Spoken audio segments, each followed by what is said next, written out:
Pavlopoulou this week on our latest live stream episode that the London Autism Group Charity is doing every Friday evening. And we're really, really honoured to have you on, Georgia.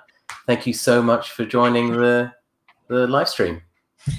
Thank you for the invitation, and thank you for all you do for the community. I think your charity in many ways, including that live stream, is really offering back to people, is a place where people can connect, can share ideas, can support each other. And I think in any case, especially in these times of lockdown, I think this is really important. So thank you for having me. Thanks very much. That's very kind of you to say. And hello, James, again. How are you doing? Yeah, we're okay, thank you. All right. And how's Daryl doing today? Not too bad, thanks. Yeah. Great. All right. So today we're going to talk about mental health because Georgia, you have expertise in mental health, and obviously you have various other interests. You work at UCL, don't you? And you have a link. You sort of have links with the Anna Freud Center too. Maybe if you want to start with just perhaps describing your background, what you do, your areas of interest, and we can go from there. So I have been in the autism world for a little bit less than 20 years. I started with a degree in education. I got fascinated by the fact that when I was doing my practice, I knew nothing about children that were acting differently, were communicating differently, and I felt that was a real gap in my practice. And that naturally led me into being very curious, to volunteering for different places, continuing my studies, starting psychology studies. And then I completed my doctorate in developmental psychology and mental health, where I had the opportunity to look at relationships. I feel that relationships is the forgotten foundation of mental health. The way we relate with all this has very much to do with how we feel, how we understand the world, how we experience ourselves. So I was very fascinated to look at autistic experience through the sibling relationship for both autistic and non-autistic siblings. That was just a starting point to continue, the adventure. Since then, a few participatory projects. I'm quite passionate about doing things about autistic people with autistic people, not on autistic people. I'm very much interested to hear from the community priorities and try to find and co-establish together ways on working on key issues. I have been very privileged to work at UCL with Dr. Dimitriou on sleep projects funded by the Lawrence John Owing Foundation. A few things. I have been working with Anna Freud Center, which has recently launched autism courses. So we're training the national workforce in collaboration with funding from Health England Education.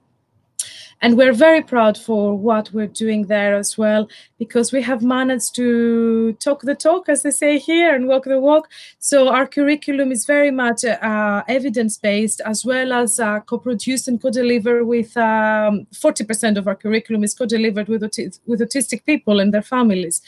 So we're really trying to model really the value of participation, the value of collaboration, to model good practice in terms of accessibility to the new workforce at CAMS for people who are going to be mental health practitioners working with autistic people and their families. Oh, that's really, really great. And in particular, sort of really support the idea of participatory approaches. By that we mean, involving the people that your research or your projects are really sort of centered at, and involving them as sort of co-designers and co-influencers within the research and the projects, because that's really important, isn't it? That you have that insight from people with real lived experience and the rest of it, isn't it? And that's often not seen, but it's so valuable, isn't it? Why do you think that is? Why should we care, do you think, about having that kind of focus, that kind of not focus, but that kind of approach to co-creation? I think, I mean, there are many different ways to do science, and one doesn't exclude and shouldn't exclude the other. I have lots of respect for experimental studies as well. However, my heart and my passion is being with people, co-designing, as you very nicely said, together, co-deciding together. I'm not even claiming I'm doing that perfect. It's a work in progress. It's really about learning more and more to listen to people, to negotiate the boundaries, to check always your morals. Is my priority, my professional priority, is it going to have an impact? Is it going to have a negative even impact to someone's life? Where do my claims come from? So I want to do research. I'm very passionate. I'm very curious. I want to know. And I think the best way to know is to ask people with lived experience. And that has given me the freedom of learning how to observe things and phenomena as they come, really. And that helps a lot towards autistic acceptance, I feel, because you don't start from to answer your question, you don't start from a negative narrative. You don't start from the disorder, the problem, all these things that have been inflicted upon us through our university studies as well, through older texts. So understanding the strengths, but also the struggles in the way they are experienced from people, and also understanding that autistic people or their parents, and of course it can be autistic parents, or their, they are under an umbrella, but they are also very individuals. They have very different needs. They might have very different experiences. So there is something as well about not the uniqueness, understanding the uniqueness. And I think participatory research is getting you closer to the essence of what is it like for people. And also it helps you to have one way of thinking about things. The different autistic people will have different strengths, different struggles. So we can only communicate our research and do something and have a real impact if we understand the issue. Right. Absolutely agree. So you mentioned relationships, and that this is an area of focus of research interest that you have. So maybe it might be interesting to talk about that in terms of the context of COVID-19. So what is your sort of your understanding from the research that you're doing, from the people you're talking with, and just your overall judgment really as to the likely impact that COVID-19 is having on autistic people's relationships? I think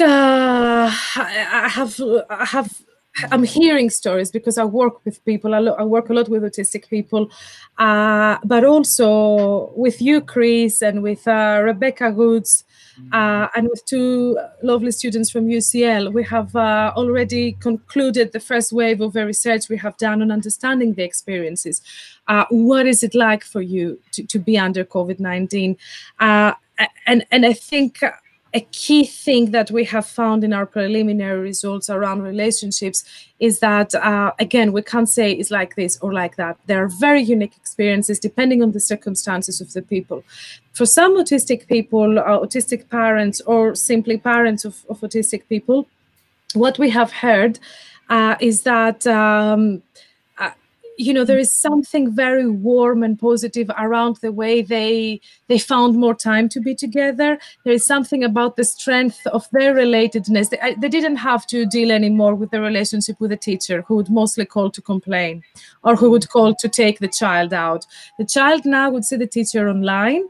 So the autistic child would report how much nicer they feel because they don't have to go into all these conflict situations or the school anxiety to have to go to school. So in some ways that has improved the relationship of the autistic child with a teacher, because a very intellectual child which otherwise wouldn't like to go to school and have all this anxiety and would bring all this type of behaviors, and the teacher then would see that child only through a deficit prisma lens, that's almost fixed with technology, if you like it, and with that kind of distance. Then we have parents who feel very isolated, who don't feel heard, who don't feel understood, who almost feel that there is a sense of normality in a way that parents have reported in our survey that we have always been lacked accessibility. We never had easy access to anything until recently, until the law changed around physical health, which really helped people. You know, they would still feel that we are the ones who are abandoned, or we are on the side, or we almost have to break rules in order to get what our family members need. And what is really important is, to me, the way my preliminary conception around that, there is something about stigma, and I know you have done fantastic work around that field, Chris, and also almost like a minority kind of stress. So my relationship with my neighbors might be even more difficult now because they see me going more out and they don't understand why I might need to go out. Relationships, in terms of relationships during the lockdown, lots of parents have disclosed in the survey issues around with the working relationships that they have. It's very difficult to explain to people. Some of my colleagues might feel relief. Oh, I'm working from home, I don't have to commute. But for me, as a parent of an autistic person, it might be very difficult because my child has extra needs, is not at school. I have to cater more for them while my colleagues are having a Zoom party talking about, you know, or playing online games to connect. So there are many ways around relationships. Lots of sibling conflict, but as well sibling support. So again, you see, we have both sides of the coin. Yeah. It's interesting how you sort of, you know, you emphasize the point, and I think it's important that, you know, there is no one story here. You know, there's a lot of sort of, you know, range of stories, range of experiences, but more or less they do tend to, it would seem, harmonize in some way around, you know, the COVID-19 situation, really, you know, introducing new challenges, let's say, but different types of challenges, you know. But you know, it's interesting that the point about the siblings, and that I think that's something that you have a lot of expertise in, isn't it, in sibling research. So what do you think some of the sort of key issues are happening in terms of the sibling relationship specifically? Because I think a lot of parents, a lot of autistic people, you know, this is something they think about a lot in terms of the impact that the whole sort of situation is having on, you know, the whole family unit, right? In particular, the siblings that sometimes get maybe a little bit overlooked in you know, in our focus, let's say. Yeah. So what kinds of things maybe should we be thinking about in terms of siblings?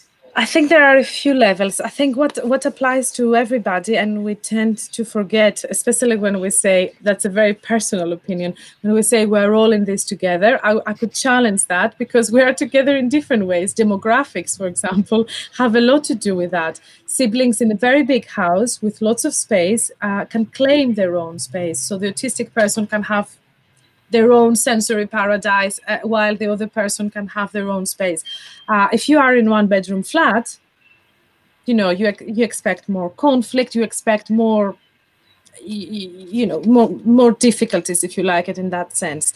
However, there is so much warmth, and siblings tend to be experts in the life of the brothers and sisters, both autistic and non-autistic siblings. I think it's really important on how the autistic siblings have, for example, special interests. So they might entertain the family with reading poems, you know, or talking about very specific political stuff, or pre-verbal kids who show their warmth, you know, and their abilities in different ways. You have, of course, difficulties. For example, many siblings might have extra caretaking responsibilities. They might have lots to do. For example, my mom and my dad have to work from home, and I have to give him a bath. I have to do many things. With some siblings would say, I did that before COVID-19 as well. So there is something about the caring responsibilities that the siblings might have to a great extent. And because siblings don't fall under a specific umbrella, we rarely have support systems for them. We rarely hear, what is it like for you? From my experience with siblings is that they see caretaking as a labor of love. So, you know, it's all right, whatever is happening, as long as it starts becoming a problem when my needs are forgotten, because most siblings are so good in what they offer to the brother or sister. Parents rely on that. And that means that sometimes parents might forget my need to, now it's my time to Zoom my friends. I don't want to put him in bed, because that's anyway a difficult task for many autistic people. So, you know, but the parents might say, but I have been working all day. It's your turn now to go and do that. So as long as it doesn't interfere with the personal time, the need to have fun.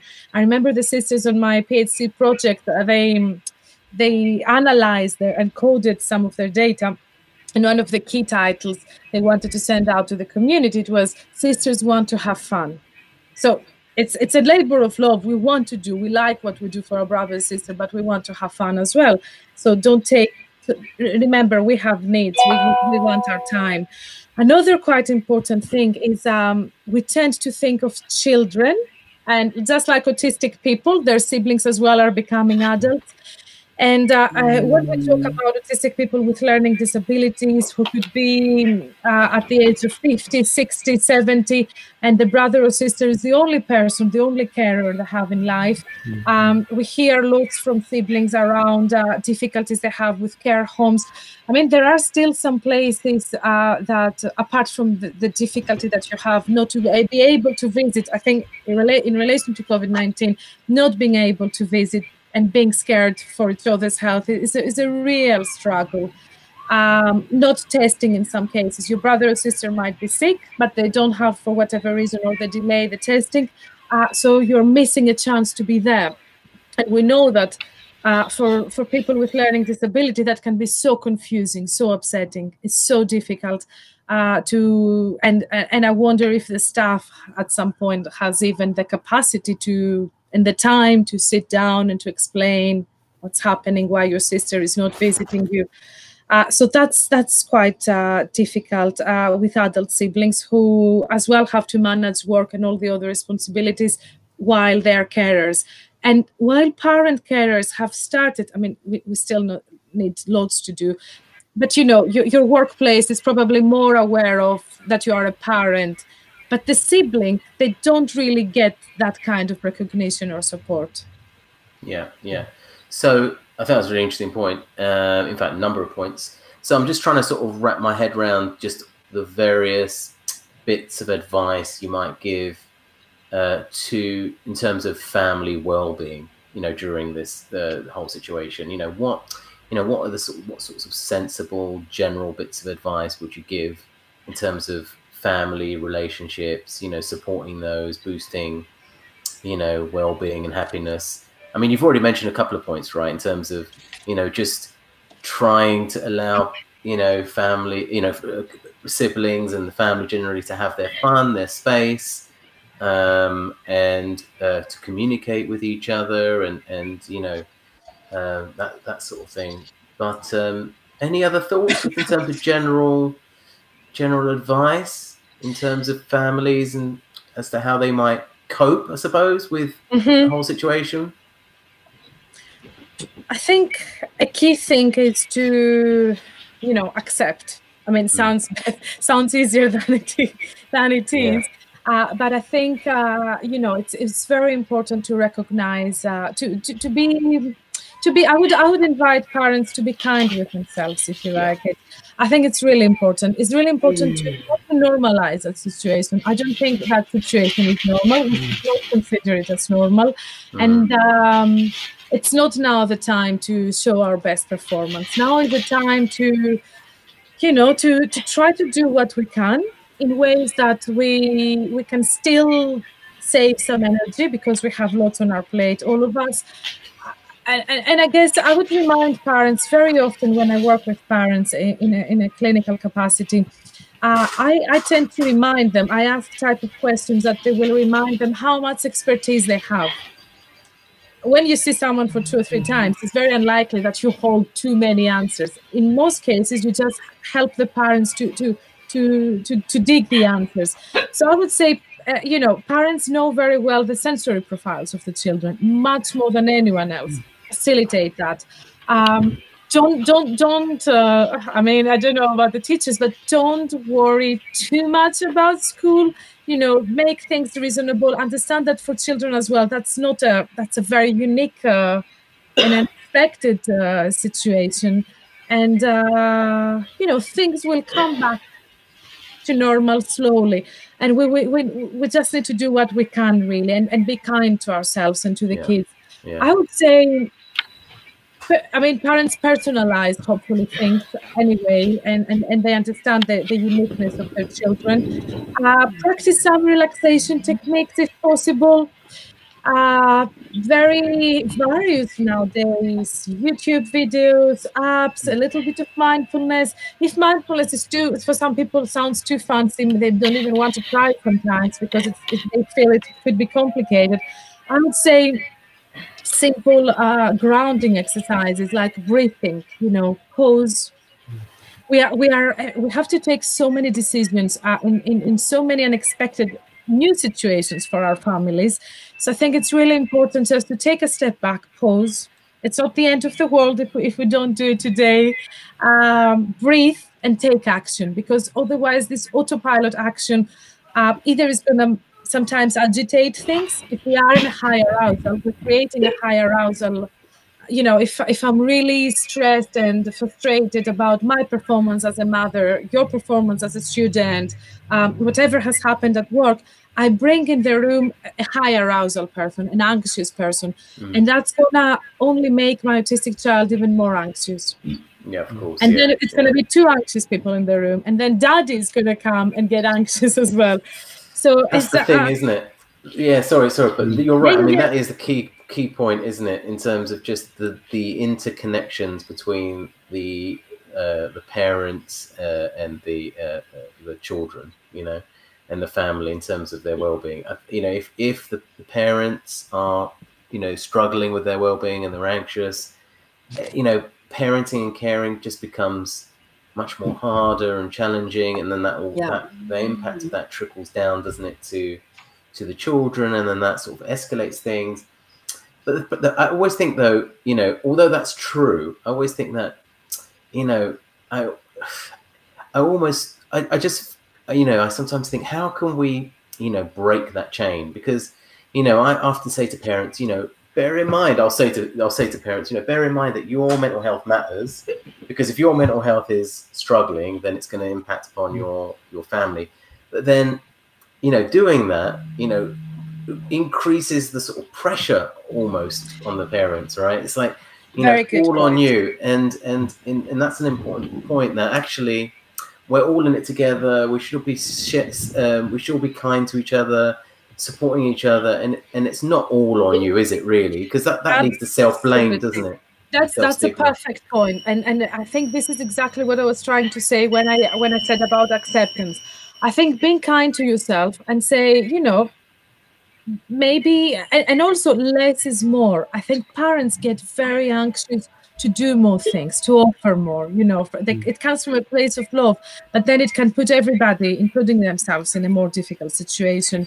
I guess forgive yourself for the things you were not able just today to do. Give a pat to yourself and think all the battles you went through today. And it's just today that things, maybe just for today, you couldn't manage that meltdown. And for that, I think self-blame is a real game changer in a negative way. You're very right to mention that, Chris. And also, I guess by stepping back, it allows us to make a choice. So sometimes maybe not doing anything today, it might take you to a better place tomorrow, because you actually had some time to step back, realize I'm very stressed, or I'm not in a mood, or I'm just knackered. Your sleep patterns has changed probably. Your child's sleep patterns might have changed or might have never been good anyways.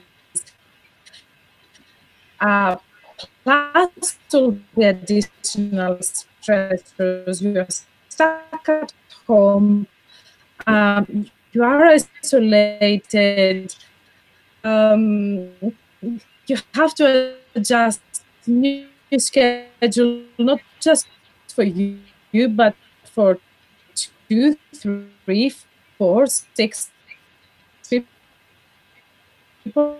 Well, I think we're struggling to hear you, James. Yeah, that might be the well? internet or something like that. Yeah. I'm sure her internet will come back in a second. Maybe she needs to just jump off and jump in again.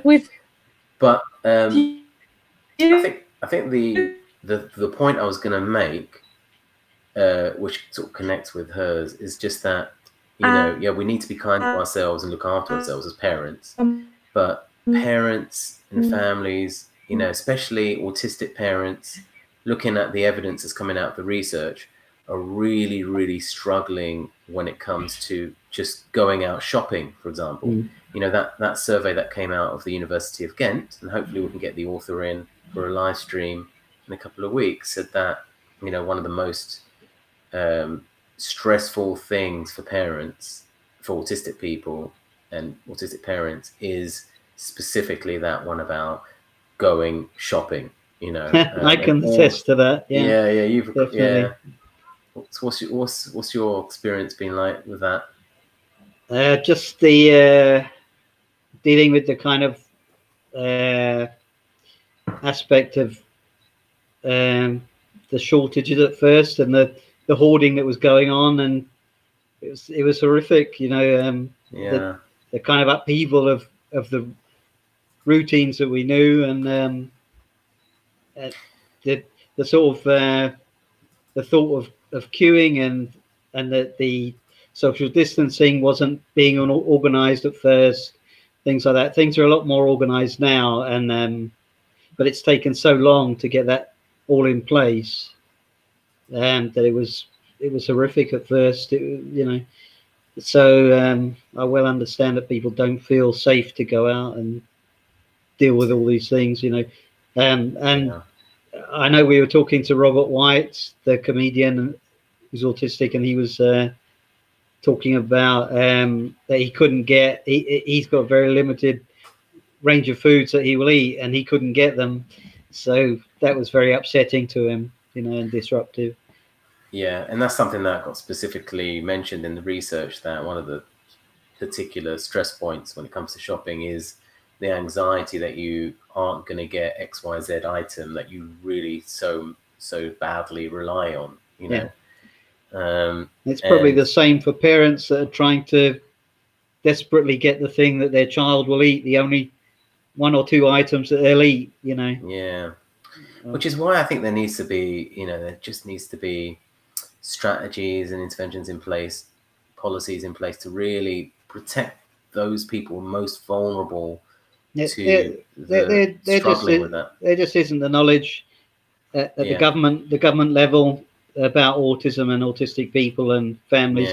Just isn't the knowledge, and there hasn't been the investment in that kind of thing. No, they took so very long to extend. They have extended the time that autistic people can go out now for exercising, and that they can go distances for exercising.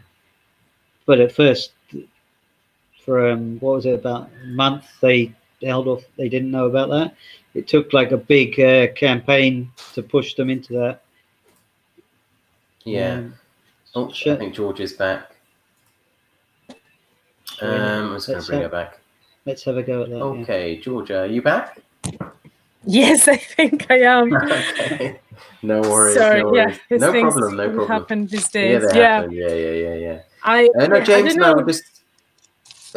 were just talking about, you know, just following up on what you were saying about the pressures of parenting, and we were just talking about one particular stress point is with COVID-19 is shopping, you know, and the stresses that come with that, especially if you're an autistic parent, or you're just an autistic person going about your daily business and trying to shop for those things that you need. And we had Robert White in a few weeks ago doing a live stream, the comedian, and he was sort of highlighting one of the key points, which is just the sort of anxiety that comes along with not knowing whether a particular item that you so badly rely on, you know, particular food or whatever it is, particular drink, whatever it is that, you know, may not be there, just the anxiety of it, really, because there was no, James was sort of highlighting the point that there's been no governmental, you know, real sort of focus on this, you know. There was no plan to begin with. It took a long time. It took a big campaign to get them to act on things. Yeah, which is really, really awful when you consider the fact that all the research says that autistic people are significantly in general daily life before COVID-19 are significantly more likely to have stress and anxiety and depression and poor mental health than the neurotypical population. And secondly, if you factor in the fact that you know, the autistic population is not small, you know, it's a big population. That would be that. So the amount of, you know, the amount of benefit that could come with governments and institutions working progressively to sort of tackle this and to make sure that they're trying their best to sort of alleviate anxiety and make things as sort of friendly as possible for the disabled community and, you know, neurodiverse community, would have reaped big mental health rewards. But of course, as is so often the case, disability and autism and all the rest of it is an afterthought with when it comes to these things, isn't it? And it's only when communities and big voices are sort of pushing back and fighting do we get any kind of response. But it's often quite late and not very effective. What do you think about that? Oh, have we lost her again?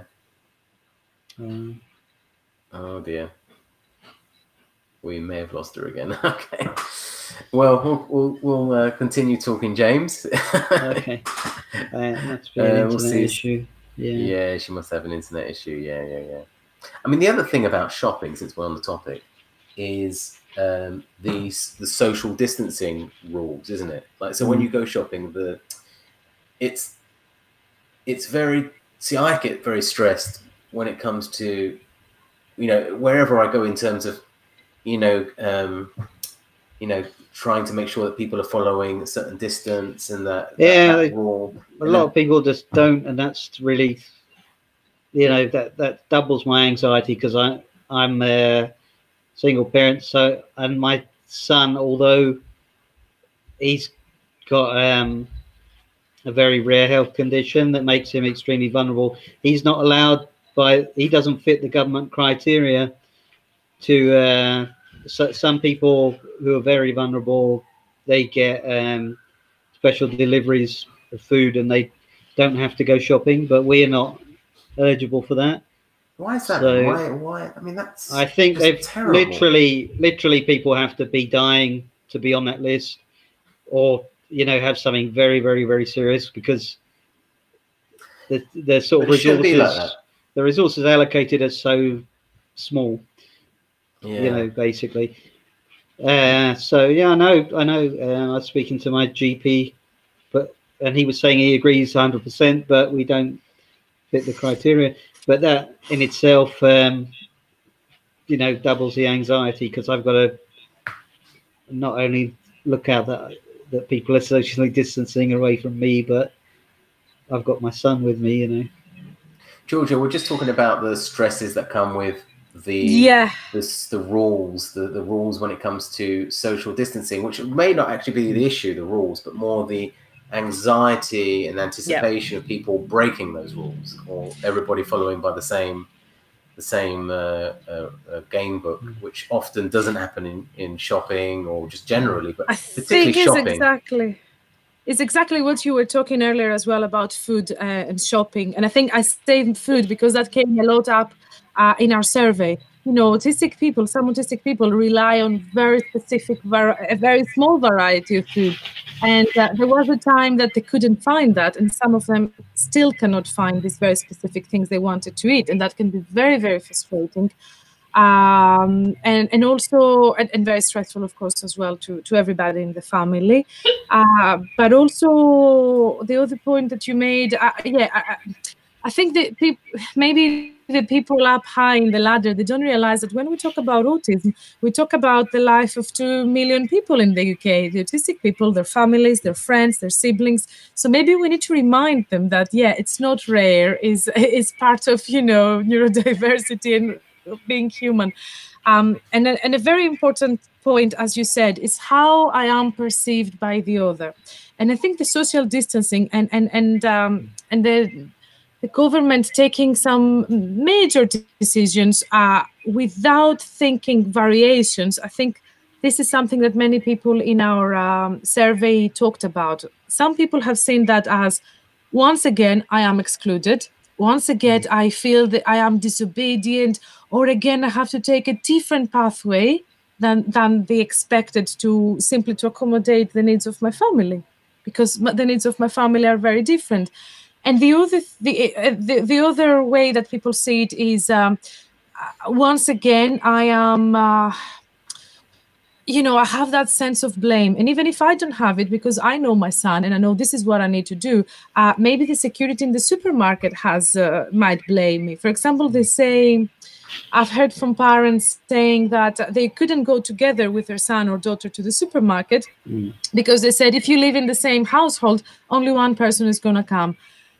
I mean, it will take a while to educate our communities, really. And that, to me, links all the way back to participation in research. We need to communicate as well differently our research, because I would like the bus driver, I would like the guy who works in the supermarket to know something about my research, only because and only if this has a wider impact to how we treat autistic people. I mean, you have all the daily struggle. You are isolated. You don't see your friends. You have lost track of time because your work plan and your life world looks different under COVID. You have to adjust your schedule and all the people and the autistic people around you. You have the stress that is related to fatigue. You have all this, and you have your neighbor or someone who works in a shop that is going to tell you off while you try to accommodate. And that's unnecessary stress. This is the kind of, maybe for us to think on how we can work on the social determinants of anxiety. If we think of mental health, I think there are genetic reasons why we might be more keen to have anxiety or depression. There are family genetics and all this, but there is also something around the family, the social determinants. And I think this is where there is tons of space for improvement. Yeah, fully agree. Since we're talking about anxiety and mental health, and you mentioned sleep before, I think it might be good to talk a little bit about the impact all of this is having on people's sleep. And I'm sure a lot of listeners are particularly interested in this particular area of conversation, because, you know, sleep is such a sort of key thing that we do. It's a key part of our overall health and well-being, isn't it? And for many people suffering with raised levels, even more raised levels of anxiety and stress because of this, they would have perhaps in many cases had troubles with sleep previously, themselves or their families or both. And now, because of the situation, presumably they've, it's everything's even been compounded further. So it's a particularly problematic one, isn't it? Because if you get good sleep, that really, that's really going to be protective, isn't it, of your well-being. We talked with, I don't know if you saw the chat we had with Tigger Pritchard a couple of weeks ago. It was quite interesting to talk about PDA. And, he was, we were sort of talking about, for example, how, at the start of the day, after you've had your sleep, if you've had a good long sleep, you're fully charged and ready to go for the day, and you're sort of more able to cope with demands at the beginning. And then as it goes on, it accumulates, you can sort of, deteriorate quickly. But at least you've got 100% hopefully at the beginning, like you want your phone's battery to be as high as possible at the beginning of the day so that it can cope, more likely cope than not, right? Exactly. But that might not be the case with many people in this whole situation, right, Georgia? What kind of advice? I mean, firstly, do you agree with that? And secondly, you know, what kind of advice really do you have for people struggling on that front? In relation to your first point, I think that there is tons of research. It doesn't matter what I think, because there is really a huge amount of research that says that sleep is a strong predictor. It matters to me. I appreciate if it matters to that. me. In that case, I think it is very important. Okay, but yeah, just to say that with me and you, there is tons of millions of researchers that would agree that sleep is a very, very strong predictor of anxiety and depression. There is this kind of relationship that is not very clear from research what is causing what, but we definitely know that the less you sleep, the more anxious you're going to be. The more anxious you're going to be, the less you're going to sleep. It goes both ways. We already mentioned that, yeah, and it's we have recently, I was involved in a piece of research with autistic adults, and some colleagues, I believe, from Holland, they did a piece of research that actually proved that sleep is a very strong predictor of quality of life, just like the autistic adults in the UK. 700 autistic adults reported to us. So we know that sleep is a great predictor of quality of life. We know that the great majority of autistic children and people across the lifespan have sleep problems. The most common sleep problems, you know, are related to go to bed, fall asleep, or stay asleep, and not to wake up in the middle of the night. The way we sleep has been associated as a risk factor for not only anxiety and depression, but also with suicide. We know that insomnia is one of the 3 high predictors of suicide, and we know that I can't remember now the percentage, but a really high. I think is an autistic child is 28 times more possible, more at high risk to report suicide ideation by the age of 12, and this is very much related to sleep. So I would invite parents, pediatricians, professionals to consider sleep, especially, for example, when we look at behaviors that challenge. Very often, you know, we will look at the behavior and we might struggle to associate that, as exactly you said, with a bad night of sleep. It's crucial. So we have done, with John and Norna Wing Foundation, we have done a project. What is important, what is really interesting is that we have lots of parental views around sleep, but we rarely hear from the autistic person, what is it like for you when you sleep? What helps you to sleep? What keeps you awake at night? And just to answer your second question, I will borrow some of the themes that came up in the research we completed with 60 teenagers across the UK. And they gave us some ideas around what is it that helps. And I think it's really important to hear from, so as a parent, I would say observe a lot and try to find out, or have a chat if you can speak with your child or observe your child, what are the kind of things that help them relax in general, because there is something about being able to unwind the mind before going to. It's really important, instead of looking at the problem, on going to what works. And there are many sleep we're losing you there, Georgia, again, unfortunately. The key thing is to talk about sleep with your GP. And there is polysomnography, sonography. There are many methods. But okay, it was getting a bit choppy. I was sort of hoping, I was just waiting for it to. Now.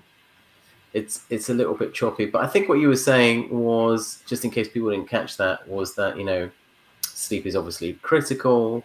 And in terms of general, can you hear me now? Yeah, we can, but it's quite choppy. It's in and out. So I don't know if are you on 4G, or perhaps if you switch to 4G instead of Wi-Fi, you might have better luck. What do you think, James? You're the technical expert. You know what?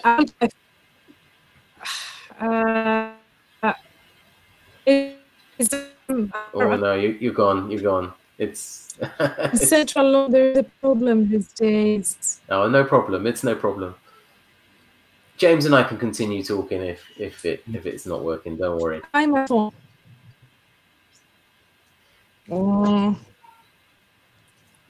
So I think what she was saying was in terms of sleep. Am I here? Am I here now? Can you still hear me? Oh, no, she's gone. Mm. Yeah, oh well. But, I mean, what I was thinking about in terms of sleep, James, was, you know, obviously, as she was saying, stress and sleep are kind of interlinked.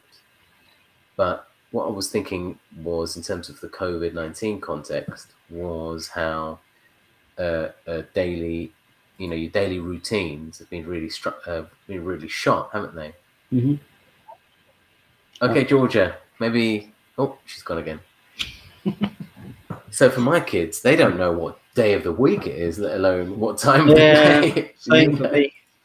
Same for you, yeah. Same for me as well. Feels like a Saturday today, but it's a Friday. Georgia, are you there? I'm always here. It's just you. I go on and off. Can you hear me now? Can you hear me? Yeah, we can hear you. Yeah, sort of. Better, yeah. I was just saying to James. All right. I was just saying to James that one Okay. of the issues here is just the fact that routines have just gone out the window in many cases, right? I mean, my kids don't know what day of the week it is, let alone what hour it is, and you know, I mean, we try, but you know, it's all, with everything that's going on, you know, it's just difficult to keep up with all of the routines. Although routines are going to be really important generally for. In general, anyway, for your well-being, but that's another challenge, isn't it? The sort of disruption of routines and the impact that's had on sleep during COVID-19. One of the things, I hope you can hear me. Yeah. One of the things that autistic teenagers across the UK told us, it was a very, very strong theme. It was something about parents keeping giving them that sense of routine with very predictable games or very predictable exchanges that the parent and the child would have before going to bed. So instead of having a conversation about sleep, which can actually make you, you know, the parent will feel like, oh, there's something I'm not doing right here. The child is going to feel, oh, there's something I'm not doing right here. Instead of talking about sleep too much, having some kind of routines that's known to the child that, you know, this towards bedtime, and then during and before bedtime, many autistic teenagers, they told us that there is something about parental company. For some of them, there is some kind of communication that doesn't have a very clear purpose. It's very playful, and it has lots of rituals. So you might just say to the child things that they want to say. They might ask some very specific repetitive questions, and you give some very specific repetitive answers, and that has a calming effect for many autistic people. Teenagers said, it's really interesting for me to play cards, for example.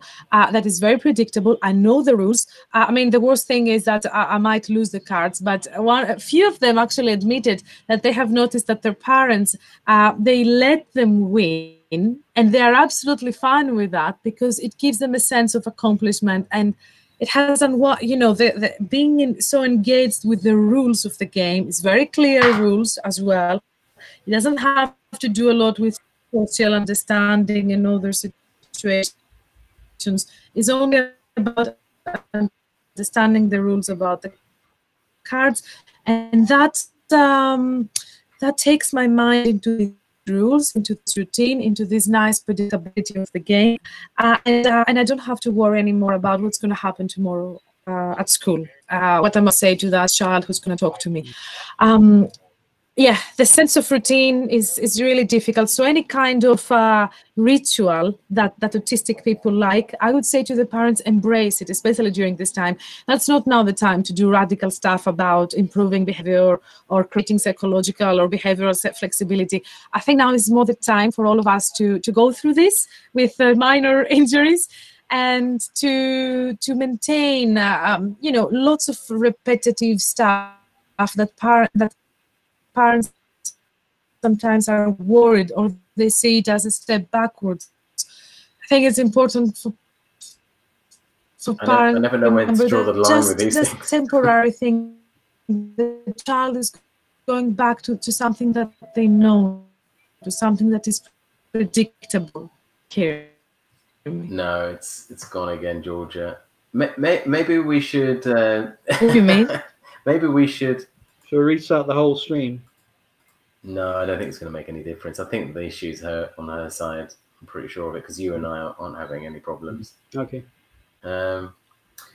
I mean, well, the thing about sleep, I would say. I mean, I think what she was trying to say is, and it's really good, really interesting because it's coming straight from research evidence. That she was saying that really what people want and what seems to work best is predictability, structure, things that center and regulate them, you know, and reduce anxiety and stress, just just as they're entering the night and beginning that first phase of sleep, let's say, or going sleeping, the sleeping stages. So anything that's going to really reduce anxiety, isn't it, James? I think anxiety is going to be the key thing. Yeah, I know. I've been thinking a lot about when I was younger. It didn't really register with me because I didn't really know what autism and all these things were. But I had my experience of going to sleep. I would go to bed, but it would take me hours to fall asleep. And my mind would be replaying episodes from maybe years before that were particularly stressful and trying to work out things like, I don't know, social situations or whatever I found stressful. So I think it's important that we have those routines that stop us going back into those, thinking about those negative things, and we have something to focus on apart from those negative things, but to stop our minds replaying these things, because we can fixate on these things for hours, otherwise. So you were sort of fixating that was what's happening, right? You were yeah, I think my mum was sort of stuck in a loop a lot of the time trying to work out these things, these kind of stressful memories, Yeah. And what helped you over time? Just like, I think my brain was probably maturing at a slower rate, so it took me a long time to sort of figure out that. So maybe in my middle and later teens, I sort of realized. Let's have a look at that picture there, Georgia. Can you hear me at all? Yes. Yeah, it seems to all right, because I started drawing there. What James said is so important. I think before bedtime, as much predictability as possible in the way. Don't introduce something new. Don't make surprises. As neutral stuff, ritualistic stuff really help. From what we've heard. Also, during daytime, I think the daytime factor is very often forgotten, but is so much related to a good night of sleep. If you have during the day chance to, I don't know, if you like to play drums, play drums. If you like to go around and steam, go around and steam. If you have chunks of time to do things that are very joyful for you, or they are in relation to your focused interests, to your special interests, and anyway, something that gives meaning to you, something meaningful to you, it probably lowers your cortisol level, which allows your melatonin levels to grow, and that's going to help you to have a better night's sleep. A sense of autonomy and a sense of agency in both during daytime and night. Georgia, I mean, we're getting nuggets of information here and there, but it's sort of very very, very choppy. Just a little bit. Yeah, I think what you're saying, just in case listeners don't catch that, I think what you're saying, just to help out, is that people should try and do what they love, what relaxes them, what centers them, what regulates them, and do it without feeling that you're doing something wrong, or don't worry about what other people are thinking or anything else. Just do whatever works for you, and just deregulate, de-stress, and that's going to be really, really useful. I think that's the main thing. Just to add to that, though, and have realistic. Can you hear me? Yeah, go ahead. Oh no, gone again. I was going to say, just to add to that. Yeah, I think it's absolutely, there is something about being flexible. It's okay. No. Go ahead. I think there's a time delay. Yeah, I'll stop. There's clearly a time delay. You go ahead, Georgia.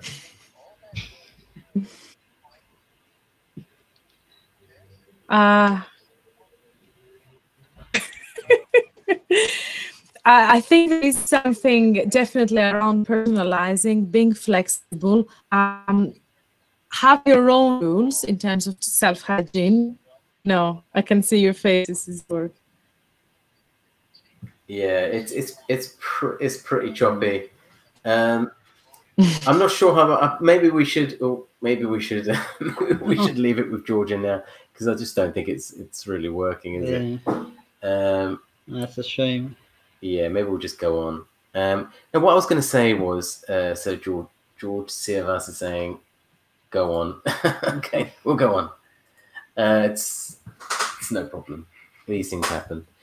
What I was going to say was just in terms of the parental perspective, is that, because of sleep being so badly disrupted when it comes to children at the moment in this whole situation, or if it is disrupting this whole situation, parents have to really try and be sort of easy on themselves, not beat themselves, with a stick over it really, and just sort of, judge themselves too much about any issues, because a lot of it isn't really in their control, and a lot of it has to be, you have to be extra sort of flexible to the specific circumstances, don't you, of the situation, which have changed and have made things much harder for everybody. And so cut yourself some slack, don't feel too bad about it, I would say, and just try your best, Oh, there you go, Georgia. You look much clearer now. Looks like you've got a better connection. My phone, finally. I got connected from my phone.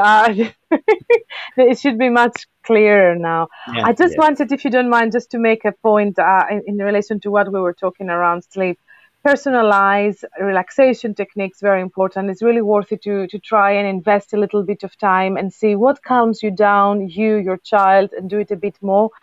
It's difficult times. We are isolated. We have lost the track of time. We have to adjust new schedules.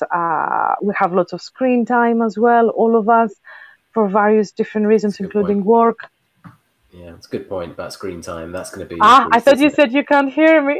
No. It's just a good point about screen time, isn't it? Because that's going to have been increased. And I don't know whether all people are going to be putting on blue light filters and things like that, which help, don't they? We have less exposure to daylight, which also plays its role in relation to cortisol levels and melatonin levels. We have less physical activity, some of us.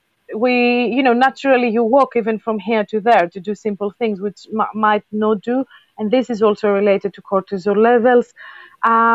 So there is some, and also we have to be, I think, very realistic. So if lately our sleep has been totally destroyed and it's 4 o'clock at night, I guess the next natural step, it wouldn't be to take it back to 10 o'clock.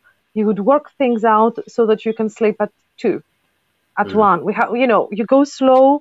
You get patient with yourself, and you don't hit yourself hard in the ground that, because another thing that can keep us awake, and this is something that happens, lots of autistic people have disclosed that during research, is that they say, after a while, I'm not sleeping and feeling guilty about not sleeping. That's also something that can keep you awake. That's fascinating, because that's going to just sort of cycle through, create a vicious cycle, isn't it? Absolutely. So feeling guilty about it. And that's what I was just saying, just while you were off for a second, just the importance of not self-blaming, really, and not being too harsh on yourself. I was thinking of it from the parent perspective there for the moment, but you're right. Either way, it's important, isn't it? Not to because of the whole situation. I mean, how much control do you have? You don't have a magic wand. You know, everything is up against you. You know, as you said, less exercise, routines are disrupted, anxiety has increased generally. You know, I mean, you know, everything is up against you. You know, so as parents or as children or whoever it is, we all have to just be a bit kinder and easy, I think, on ourselves. And I think in general, when we think about autistic population and the families, you know, we're talking about individuals with different needs, very different profiles, despite some similarities. And I think it's really important for parents. I love the point you made, Chris, about the self-blaming. So if you struggle with sleep and someone gives you a set of sleep hygiene rules, and you feel, and they tell you this is what your child needs to do to sleep better, sleep hygiene rules that you need to note here, that they have been made by neurotypical people for neurotypical people. And as a parent, if I try to force these rules to my child, then I might feel lots of pressure that I'm failing as a parent. Yeah. So I go back to the therapist or to the physician and I say, oh, but they're not doing it. And then, you know, they might just explain me more and more ways for me to do it. So we need to personalize a lot these rules. We need to find out what works for you, for your family, for your child. And then with a specialist to discover how we can maximize that goodness. Instead of focusing on the problem and trying to push away the problem, sometimes this can actually create harder problems. Because, for example, trying to impose some hygiene rules before bed, sometimes that can impose higher stress or bigger conflict between the mom and the child, the dad and the child. And the last thing you're going to do is to sleep. And it's about thinking flexibly. For example, we said about screen time. There is, again, lots of research that can combine the two in relation to lack of sleep. But many autistic people will be connected. For example, I've met these lovely young men who were connected to Harrow buses enthusiasts or Piccadilly line specialists. So they had this kind of very special interest, very focused kind of interest thing that they were watching on their phones while they were in bed. And they said that because it's something that fascinates them, and there was not social exchange in this group. People would simply exchange, or they were watching live updates of a specific line, something like that. So there was something that was actually distracting them from the kind of thinking that James very nicely described earlier, which is very much related. Some of the things that keep your child awake, or you as an autistic adult, are very much related. Either you're thinking of the past, and you might be sad about what you have done or wonder, did I do well? Did they treat me well? Did I treat them well? Or you anticipate a lot, you are anxious about tomorrow. And you might rehearse a lot of stuff in your head. This is what lots of autistic teenagers have shared with me. So I might have the screen time and it might actually cause me lots of anxiety because I might follow COVID-19 updates, the deaths, for example, of people, really upsetting stuff. Or I might just be in social groups that can create some difficulty, over worried about how do I look on the camera? Was it good what I wrote to people? That can create severe anxiety for teenagers, and not only. But there is a kind of screen time that can be almost self-regulatory. So find what works and allow it to your child, I would say. Georgia, can I just... when I'm relating back to my past, it was before we had mobile phones, before screen time, before the internet, so I was sort of alone in the dark with my thoughts for hours and hours. What eventually I did, I don't know if you've heard of this or whether it's just unique to me, I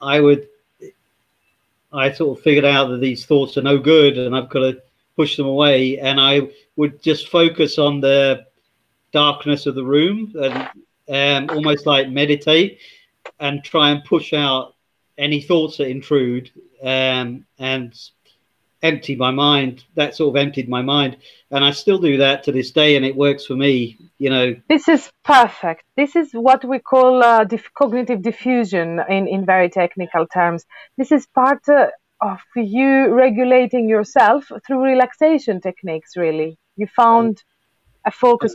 I would say if it helps, keeping track of behavior patterns that of what keeps you calm. I think that could be maybe a practical tip to give to parents, young people, or older people. Identify external events, inner thoughts, objects in the room that and the feelings that trigger, and focus. If I know, so it comes, I guess there are two levels here. One is the self-awareness. If I know that this is quite upsetting, I will try to avoid it at that time. As you said, you started noticing your cognition. You started noticing that this is a helpful thinking and this is kind of unhelpful thinking. So I think at some point, keeping a calm blog, keeping a positive blog about vlog, I don't know, people nowadays keep different things, whatever works. And if people think, what do they notice happening in their body, in their mind, being more grounded about their thoughts, the feelings, the physical sensations. I've heard lots of teenagers saying that it can be darkness, it can be music, it can be playing a movie that they used to watch when they were 2 or 3 years old. That because it has a very familiar pattern and it replays. Sometimes many autistic people, they will take that movie and they will put it, have you seen that, when they will put it back into a very specific point of the movie that fascinates them, or relaxes them a lot. So from a developmental perspective, maybe a parent would worry and would say, or a very strict behavioral practitioner would say, I don't know, you would call that obsessive behavior or restricted interest, or developmental is not appropriate if you're 17 to go back to hold that little fluffy thing that you were holding when you were young, or watching, I don't know, Lion King. I still like Lion King anyways. I don't know, whatever. Everyone does. Yeah, I'm glad you say that. So, but I guess the point I'm trying to make is, be flexible, make your own rules. There are some general rules around sleep hygiene that we need to respect. For example, don't have caffeine, try to have exercise. These things really matter. But during bedtime, to what James said about understanding your own cognition, your own thinking techniques, and finding ways to calm and to relax is crucial. I think it is key. Yeah, I've also found with my son, it was very, very difficult to figure out his needs, because he can't communicate with me. So it was only when I started learning about sensory differences that I relate to what you're saying about that the sort of plans that experts would give to me, the sleep plans, never worked with him, and that was all to do with sensory side of things, because I've worked out that he is hyposensitive, which means a lot of the rules are sort of reversed for him. So putting him in a sensory deprived place, in a dark room, a quiet room, is entirely wrong, and it will make him anxious, and it will make him hyper, and I could never, it took me a long time to figure that out. Once I figured out that I got a better result by, maybe can show you, that's him there. He's asleep now. But so it's, it's a bright room, and he's got his television program playing quietly, but it's, like you said, the one repetitively that he knows from childhood, so it's comforting. And I think that's an important point, that autistic people, especially now, they need their comforts, and it doesn't matter if it's from when they were young, or it's socially inappropriate or whatever. That just give it to them, because I think exactly as you say, as it not harming them or someone else, is super appropriate to allow space for that. It creates self-regulation, and James, I imagine that you were lucky to trust yourself, to trust your son, and to allow that to happen. Imagine what would happen if you would just be in that battle, not understanding your son's sensory profile, and pre-verbal children or young people, or adults, they still show us their preference. It's just a matter of us not resisting to follow it and to be curious to understand more about how it works for them. So imagine how it would be life, how much more difficult it would be if you would just insist on the typical lights off, very quiet kind of thing. Would be you just lose so much time and energy, and then you get more and more extreme behaviors and things like that. Absolutely. Absolutely. So it's crucial really to, as you say, I really like what you said, Georgia, to not continue to resist, to sort of, you know, allow yourself to go with whatever seems to be working, try new things, experiment so long as it's safe, doesn't harm anyone, and to trust yourself. I think you did say earlier that it's the parents really often that know their children's sensory profiles the best, you know, and having said that, though, it isn't a bad thing to seek support, seek advice, talk to people. Absolutely. I mean, sleep is not a simple issue. It's a very transdisciplinary, you know, in terms of science, there's so many things happening to the body. I think it's very crucial to speak to your GP, bring it up. Many people will go and talk about behavioral difficulty or speech and language difficulty. And even if you like it in terms of communication, we know that language and memory and so many other brain functions are sleep dependent. So if there is something about sleep, of course, try to sleep if you can. But if you can't, speak to your GP. This is you know, number one rule. And there are specialized neurodevelopmental teams. There are some really good teams across the UK that are doing really well. There is a gap sometimes in terms of, there is that pressure, I guess, for parents that, of course, they want their child to flourish. Of course, they want to see difference, positive difference.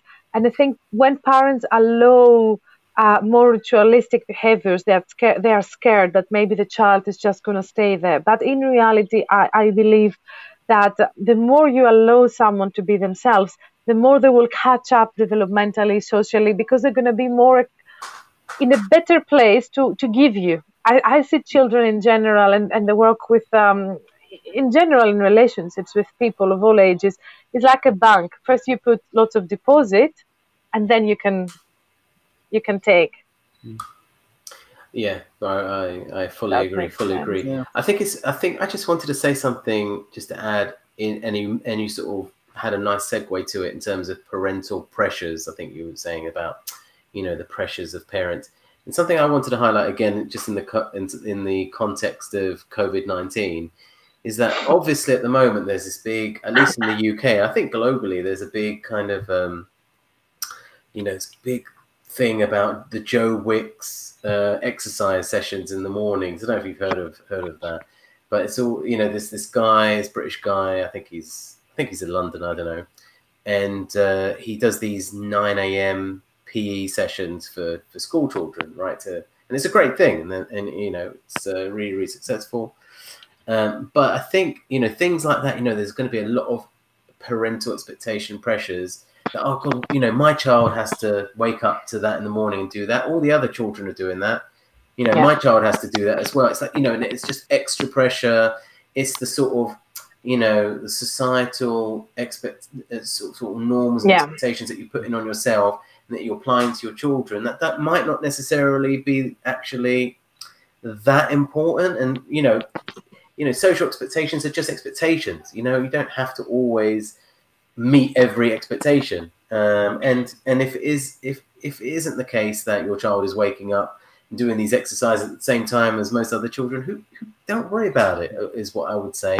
And just go, as you were saying, go with your child's communication, find what works best for him or her, and that's more important than what society is expecting or normalizing. And again, that comes just back down to self-blame. Don't blame yourself if your children don't seem to be doing what other children are doing. You know, everybody's living their own world. You know, don't put too much pressure on yourself and go with it. And, you know, trust your instincts, as you're saying, and don't be too harsh on yourself is the thing. I think the more you have Absolutely, Chris. You said it so nicely. The more you have a space to be yourself, and the more your authentic self, your autistic self is accepted by, because we have spoken, all these are related to relationships and to mental health, in my opinion, because the more you have felt accepted, the more your autistic self, your stimming self, your ritualistic self has been accepted within the family, the more relaxed you are about the world, and the easier you can connect with the world. You can build trust, and if I trust you and if I like you, you can teach me afterwards. We're not in a battle anymore. We're on a low arousal. We are, I am more open to connect with you, to listen to you. Otherwise, it's a constant defense. Is a battle. Is a battle of me being who I am and you trying to change me, my sleep, my food preferences, I don't know, there are so many things that, my autistic traits, my communication. And I think the other thing that you said around self-blame, we had, for example, I was in contact with this teenager who would like to have ice cubes and because he wanted something really intense, cold and crunchy, even in the winter. So he said once his mom, he was doing that secretly, and every time his mom would realize he's doing that, there was a big fight, and pretty much he wouldn't sleep until 2 o'clock or something, because there was all this kind of conflict, and she would ask him to rehearse all the rules about sleep. And of course, he was very smart. He could rehearse it verbally, he could write it, but that didn't mean that he could sleep. So this kind of psychoeducation didn't do the trick for him. Once his mom gave up and he started doing he liked it was a very sensory thing for him, of course. Once this was allowed, his sleep was much, much better. So, it's sensory preferences we need to think of, is relaxation and cognitions that we can work on. As you said, there's always space for parents, for young people to communicate with each other, to communicate with their GPs. And I guess Sorry, just to say about that story you told us, which is really interesting. That parent, though, it's really important, I would say, for him or her, whoever it was, not to feel too guilty after the fact.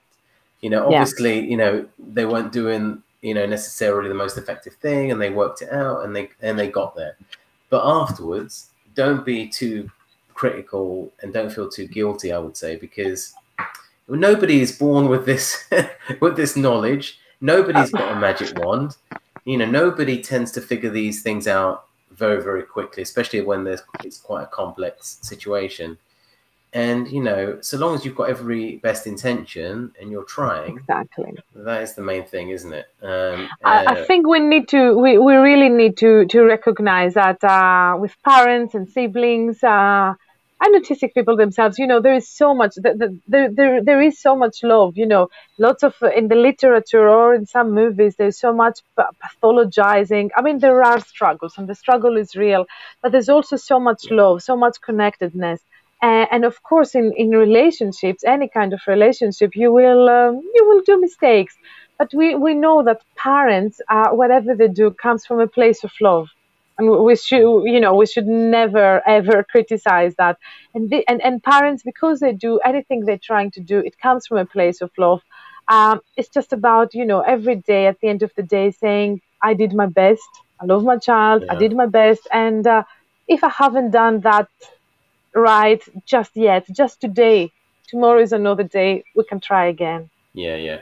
I mean, it seems obvious and it seems simple, but it is actually very, very difficult for a lot of parents to sort of process that and to not feel guilty and not feel that they're doing a bad job or that they're a terrible parent. And it seems like every other, because there's so much of the TV that we watch, so many movies and television series, or just seeing what other people are doing. Everything seems to be going, in a certain way, although you never really know what the truth is, but just appears. You take what seems right, I suppose, from it as a parent, when you're looking at it, and you're sort of judging yourself against that. And often, and it's really difficult for parents to sort of just be kind to themselves. I mean, it seems obvious, and I'm sure a lot of parents do it, but a lot don't do it. And I just want to really emphasize that, just don't be too critical on yourself, and everybody's in this different situation. And the other thing is, communicate. Going back to that point earlier about relationships, I would say communicate how you're feeling openly with your partner or your family, and just talk it through, and don't feel alone, because you can feel very isolated if you feel like a bad parent, that things are going the wrong way and your kids aren't sleeping well, and whatever it is you're trying isn't working, and you've got all this anxiety from the whole situation of COVID-19 and all the rest of it. You can feel like a very bad parent, and you don't want to talk to anyone about it because you're embarrassed, you feel shame, everyone else seems to be doing great, and then you become very isolated. So it's a very, you just want to sort of be kind to yourself, talk to your family members,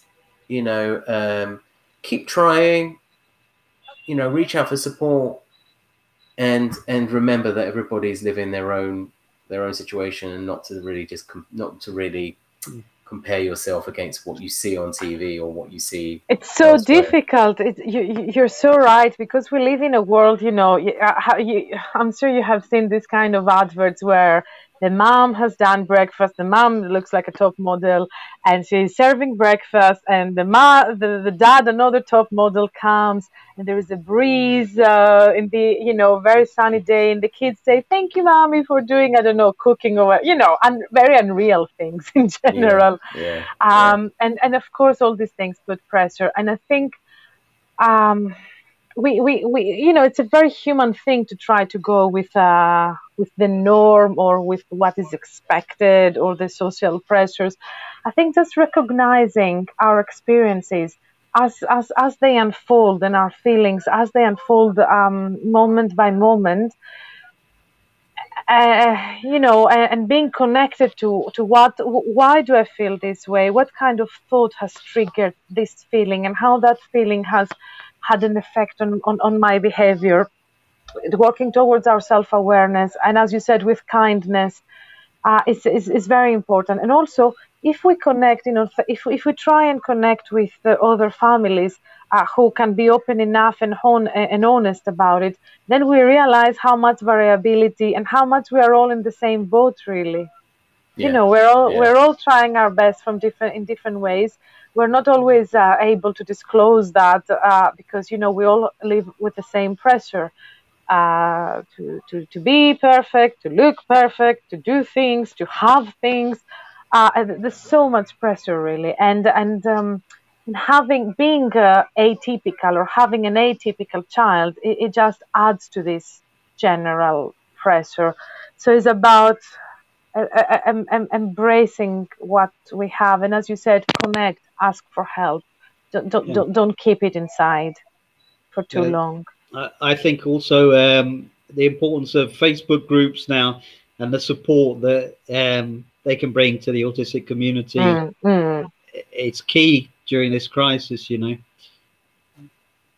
Yeah, I think autistic people, families, they can be. I really believe in the power of peer support, because I think. I said that in the very beginning, I think as well, it depends on what do you see as expertise. I think that people with lived experience are in a really good position to share, to exchange ideas, and also that helps them to feel more connected. So again, relationship is a foundation to good mental health. If I feel heard, if I feel understood, if I feel that someone has made that space for me to connect and to feel heard, I already feel better.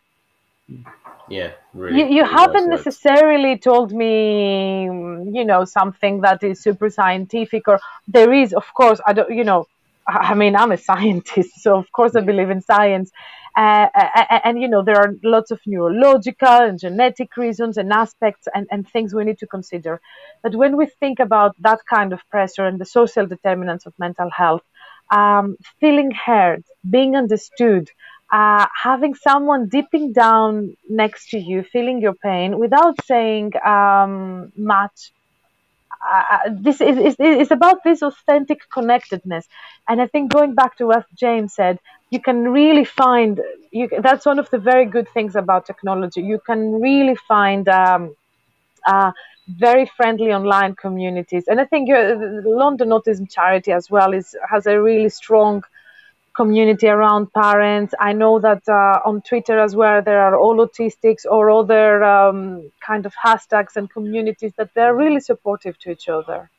In many ways, even financially, there are lots of groups that are self-organizing to help individuals who might struggle financially, you know, have lost their jobs or other stuff. So there is hope, you know, in that sense, I feel. Yeah, absolutely, yeah. Okay, well, time has flown by as ever, and I suppose we should think about maybe wrapping it up slowly. Was there anything else you wanted to add or say, Georgia? Maybe another. Just really thank you for that opportunity. I guess personalize, be flexible, be kind to yourself. Don't you know? Things that we don't live in normal times. We shouldn't normalize that. In one of my jobs, someone said, okay, let's go back to business as usual. It's not usual times. We have lots of things happening. We have lost our routines, and we just need to be very kind with ourselves and the others. Allow, you know, I allow more time to all of us to do what we can. Yeah, fully agree. Thank you. Very wise words. Totally agree. James, anything from your side? Any final thoughts? Yeah, I totally agree with that. I think I find it very helpful just to take one day at a time. I've been isolating with my son for a lot longer than this because of his health conditions and things like that. So I find over the summer holidays, for instance, it's very important not to put the pressure on myself and focus on the time and think about that. But if I just focus on the now, you know, it's a lot more helpful to me, and the time will actually seem to pass faster in the end anyway. So it's sort of a win-win in that situation, that you just focus on the now, and the time and the pressure and everything will take care of itself, you know.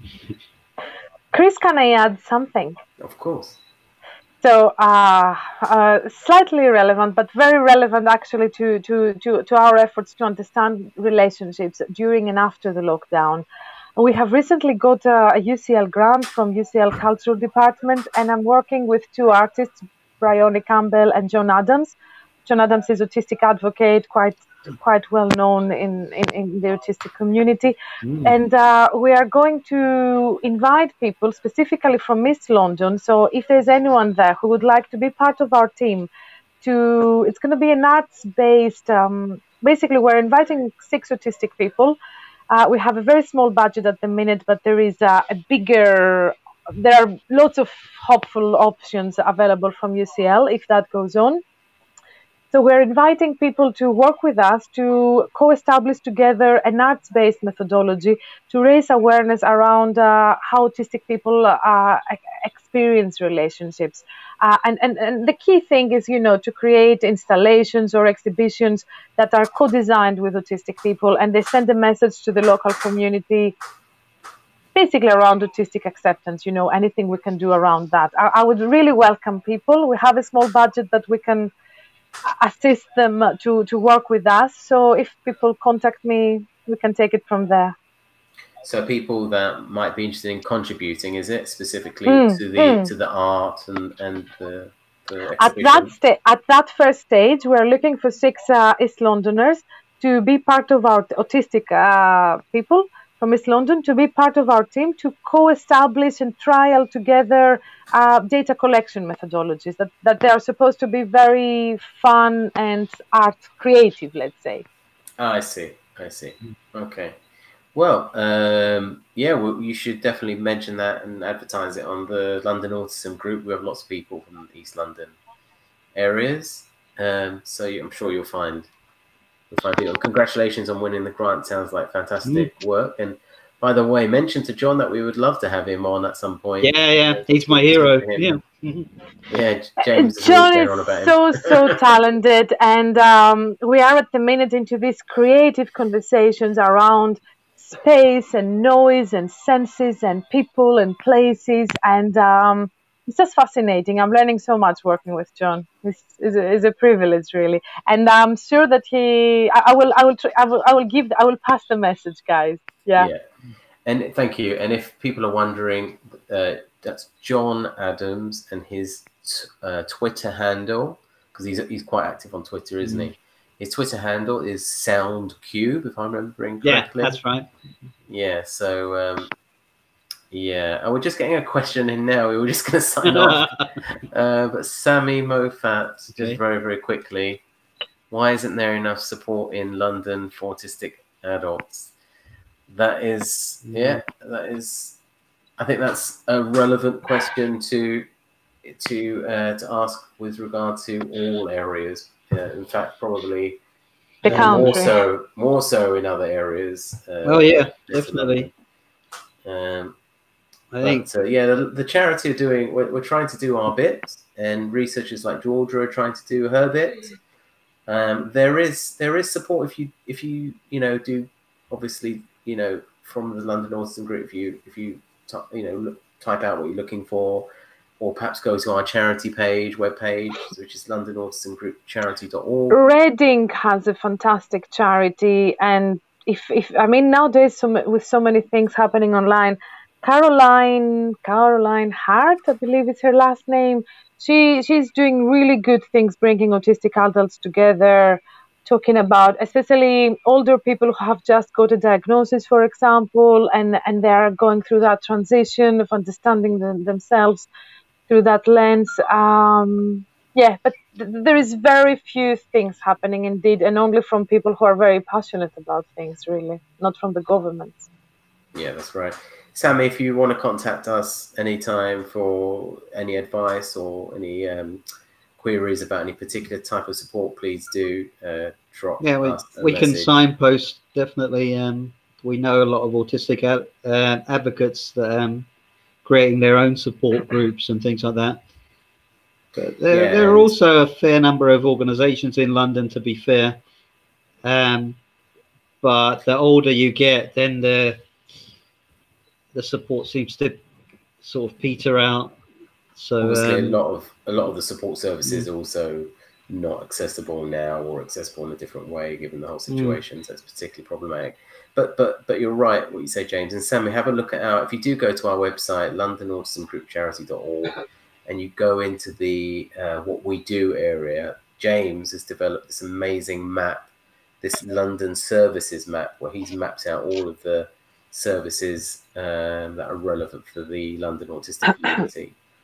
So have a look at that, or else please message us. Maybe we can answer some questions, or as James said, signpost. There's also the autism podcast that you might be interested in, and we interview lots of interesting people. We've also had a fantastic episode previously with you, Georgia, about sleep and mental health. So more information and more discussion about that over there. So check that out if people are interested.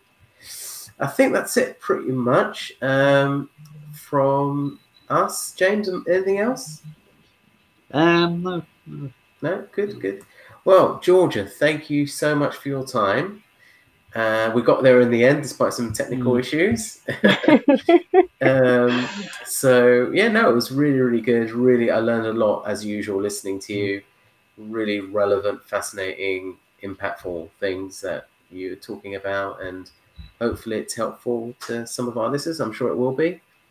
And we'll I'm sure speak to you again very soon, and take care and stay safe, Georgia. Thank you so much. It's been really nice Friday night being with people.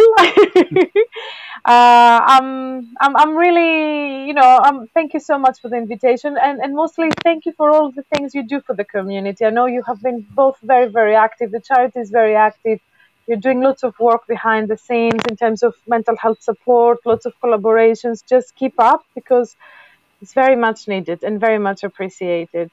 That's very kind of you to say. Yeah, thank you. Thank you, Georgia. Take care. All right, take care, Georgia. Thank you very much. Bye. Bye-bye. Have a lovely night. Bye. Bye, James. Bye.